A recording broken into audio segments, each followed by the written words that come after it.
Welcome back, everybody. Today, we're diving deep into the origins of the Celts. Ooh, You know, uh, it's a topic that I think we all feel like we know something about. right.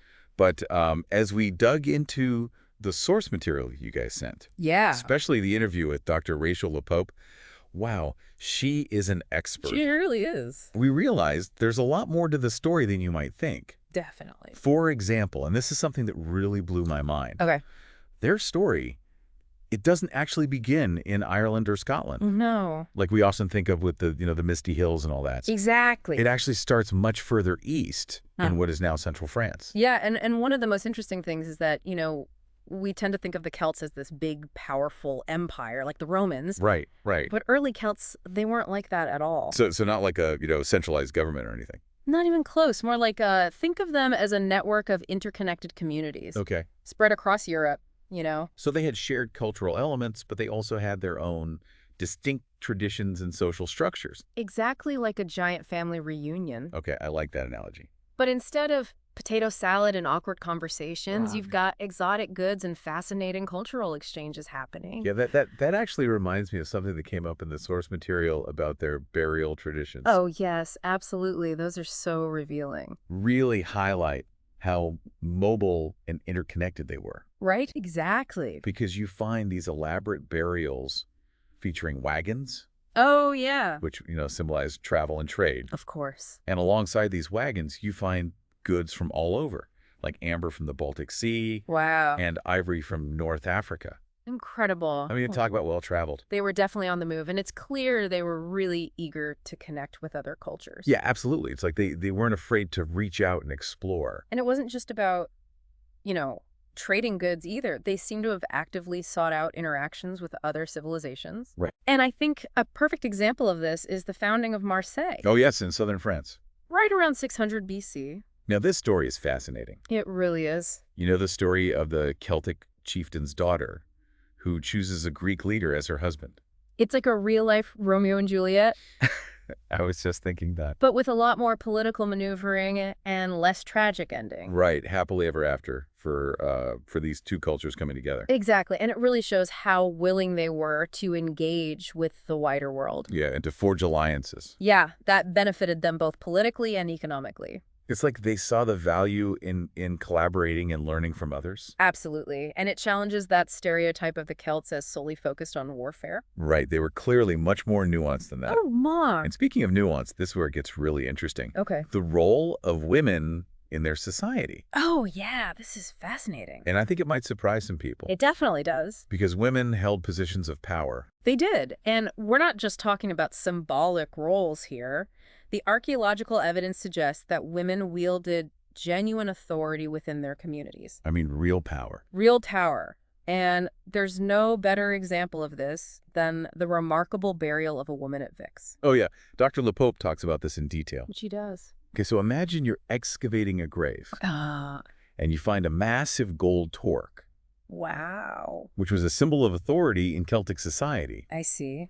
And then you find the largest known Greek crater, a huge vessel used for mixing wine, Okay. both buried alongside a woman. This was clearly someone of immense status and influence. Absolutely. This is not just your average person. No, not at all. And that crater itself tells such a fascinating story. So it wasn't just about the opulence. Not at all. It was likely used in the Greek symposium, Okay. a very male-dominated social gathering. Oh, I see. But in the Vix burial, it's been modified. They changed it. Yeah. The traditional frieze of warriors has been replaced with a single female figure. So they took a symbol of male authority from another culture and they made it their own.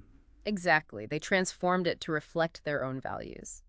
That's amazing. And to add another layer to this whole idea of interconnectedness. Yes. The female figure on the crater was likely crafted in an Italian workshop. Which suggests that even as they were interacting with the Greeks, Right. the Celts were also building strong ties with the Etruscans in northern Italy. So they were playing the field a little bit. They were masters of networking. That's for sure.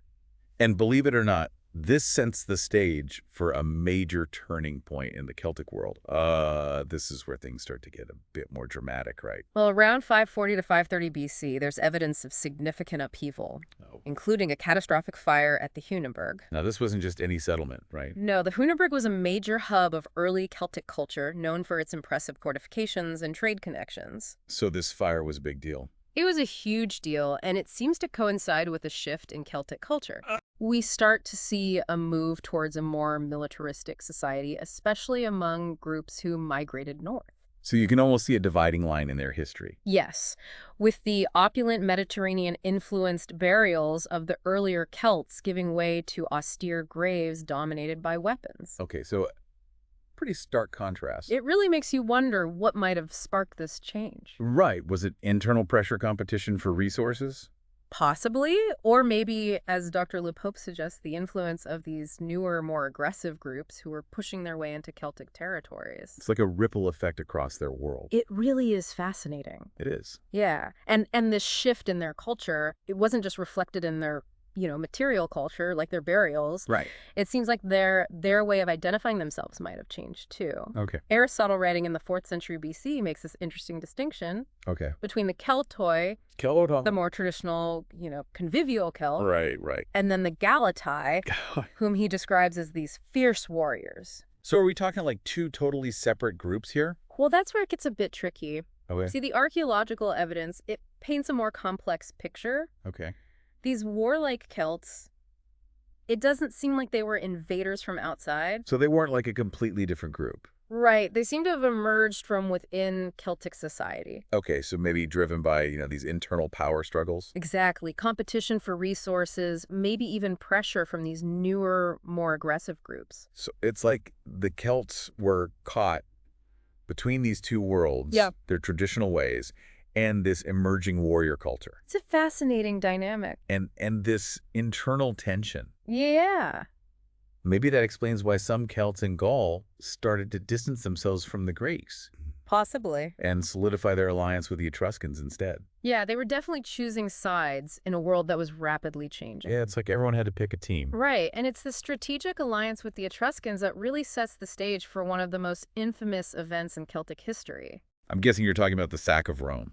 The sack of Rome in 387 BC, a major turning point. Not just for the Celts. No, for the Romans too. It's hard to even imagine Rome, this future powerhouse, Right. being vulnerable to attack. I know, it seems almost impossible. So how did it happen?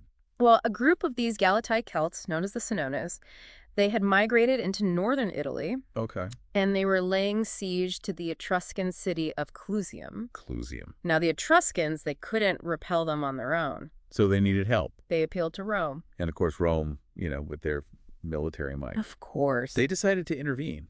Big mistake. Yeah. Maybe they underestimated the Senones a little bit. Perhaps they did, because at the Battle of the Alaia, Oh. the Senones, led by a warlord named Brennus, they completely routed the Roman army.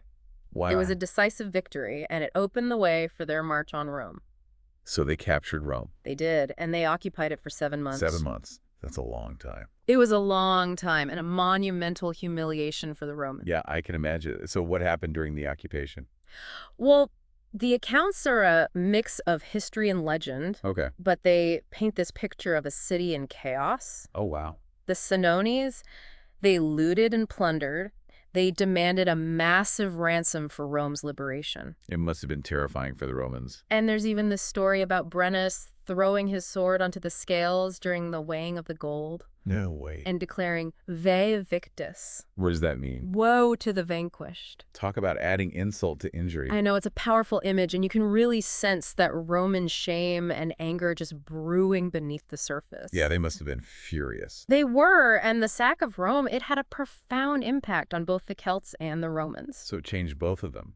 It did. For the Romans, it fueled their expansionist ambitions. Oh, I see. It really cemented their view of the Celts as this formidable and dangerous foe. Right, like they couldn't let that happen again. Exactly. It's no coincidence that after this, Rome really started to invest in their military. They fortified their defenses. They adopted new strategies. Like they had to prove themselves. They did. And the sack of Rome became this cautionary tale, driving them to conquer and control their neighbors, especially in Gaul. So they wouldn't be humiliated again. Exactly. It's like this event lit a fire under Rome and set them on the path to becoming an empire. It's a fascinating turn of events, but what about the Celts? Yeah, what happened to the ones who hadn't embraced this whole warrior identity? Well, they continued to thrive. Yeah. Their cultures evolving and adapting over time. In fact, the term Celt, it gradually came to encompass a wider array of groups across Europe. Really? From the Celtiberians in Spain to the Galatians in Asia Minor. Wow. So Celt became this very broad term. It did. And as Dr. Lepope points out, we need to be careful about assuming this single monolithic Celtic identity. Right, because it wasn't one size fits all. Not at all. So it becomes really tricky when we're trying to understand the later history of the Celts. Yeah, who gets to be called a Celt? Is it about language, art style, social structure? It's a good question. Or maybe some combination of all these factors. Right, and there's no easy answer, is there? Not really, but as Dr. Lepope suggests, maybe we should embrace this very fluidity of identity. Okay. Because cultures aren't static. Right, they change, they adapt. Exactly. They're influenced by both internal and external forces. Yeah, it's a good reminder that history is rarely black and white. It's true. It's full of shades of gray, with cultures blending, influencing each other, shifting over time. Absolutely. And that brings us to another big question. Okay. Can we truly call the inhabitants of Iron Age Britain Celts? Right, because that's the image that often comes to mind It is. It's the classic image. when we hear the word Celt. Yeah, and it's a question that's still debated today. Really? So what are the arguments? Well, on the one hand, there is evidence of shared cultural elements Okay. between Iron Age Britons and continental Celts, particularly in their art styles and some aspects of their material culture. So there were definitely connections. Yes, but there are also some significant differences, Oh, okay. especially in their social structures and languages. So it's not a perfect match. Not quite. And Yeah. as Dr. Lepope emphasizes, the term Celt wasn't even used to describe the inhabitants of Britain during the Iron Age. It wasn't. No, that came later as Roman writers started to apply the term more broadly, often with their own, biases and agendas. So it's not a totally neutral term. Right. So where does that leave us if we can't definitively call Iron Age Britons Celts? How do we understand their place in this complex and ever-evolving cultural landscape? Yeah, it's a tough one. It is.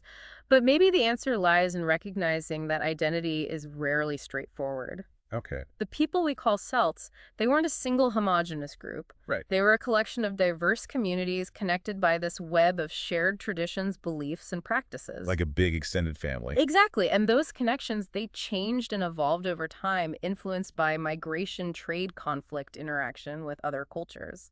Like a giant, intricate tapestry. That's a beautiful way to put it, woven together from countless threads of different colors and textures. And as we examine it more closely, Yeah. we begin to appreciate the beauty and complexity of each individual thread, as well as the overall design. Precisely. It's a reminder that history isn't just about dates and battles and famous figures. Right. It's about exploring the lives of real people, their beliefs, their connections, and how they navigated a world in constant flux. Yeah, it makes you wonder about the assumptions we hold about other cultures and historical periods. It really does. What other stories are waiting to be uncovered? What other nuances are we missing when we try to categorize the past into these neat little boxes? We have so much more to learn. Yeah, and that's what makes these deep dives so rewarding. Absolutely. You get to unravel those threads, examine them closely, and really appreciate that, richness and complexity. And you often discover that the most captivating stories aren't the ones you learn in textbooks. No. They're the ones hidden beneath the surface. Yeah. The ones that challenge our preconceived notions and, force us to reconsider what we thought we knew. It's like you said, there's a whole secret world. Right. Just waiting to be discovered. And for our listener, what does this all mean? Yeah. Why should they care about the Celts? Well, I think their story have a lot to teach us about our own world. Okay. It reminds us that identity is fluid, cultures change, cultures adapt, and the past is never truly past. Right. It still shapes us today. Absolutely, even in ways we might not realize. It's like, those ancestral DNA tests that are so popular now. Oh, yeah. You think you know who you are, where you come from. Right. And then you get these results that show this whole tapestry of different heritages woven into your identity. It's amazing. It really is. And it makes you realize how interconnected we all are. Yeah. Just like those early Celts were connected through, trade, migration, and cultural exchange. And perhaps most importantly, I think the story of the Celts encourages us to keep asking questions. Yeah. To be curious and to never stop exploring, the mysteries and wonders of history. Because who knows what we might find. Exactly. It's a journey, right? A lifelong journey of learning and discovery. Absolutely. And that's what we hope to achieve with these deep dives. Yeah, to spark that curiosity. To challenge assumptions and to inspire you to keep exploring. Because this story of the Celts, it's just one small piece of this much larger puzzle. It is. But by understanding their journey, their connections, and their legacy, we gain a deeper appreciation for the intricate tapestry of human history. And our own place within it. So on that note, we invite you to continue the exploration. If the term Celt is so fluid, how do you define Celtic identity? Right. What aspects of their culture resonate most with you? What other assumptions might you be holding about history? That deserve a deep dive. We'd love to hear your thoughts. Subscribe for more and join us as we unravel the threads that connect us all.